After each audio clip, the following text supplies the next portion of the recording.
பேர் வச்சு அது சேர்த்து அவங்களும் சொல்லிக்கிறாங்க. ஜெல்லா சேகர் எதாக இருந்தாலும் ஏற்றுக்க வேண்டியது அவ்வளோதான்.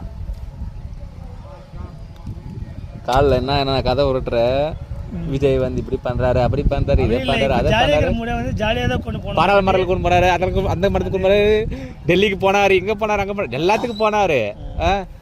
நல்லது செய்யறன்றவர் ஏன் வந்து எலெக்ஷனுக்கு வர நல்லது செய்ய முடியாதா? எலெக்ஷன் வரணும் பண்ண முடியாது.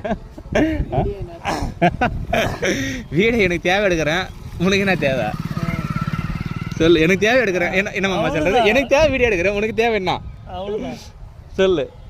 அவ்வளோ கோடி கணக்கில் வந்து ஆட்டையை போகிறோம், ஆட்டையை போட்டே இருக்கணும். அப்போ நடுவில் யாரும் வந்து கேள்வி கேட்கக்கூடாதுன்னா கேள்வி கேட்கல விடுப்பா. என்ன கேள்வி கேட்டாரு? எதுவும் வந்து கேள்வி கேட்கக்கூடாது. இவன் கோடி கணக்கில் இப்போ இருந்து வந்து ஏற்கனவே வந்து ஜஸ்ட் ஒரு 4 lakhs க்ரோஸ் தான் வந்து கடன் இருந்தது. இப்போ பார்த்தீங்கன்னா வச்சுக்க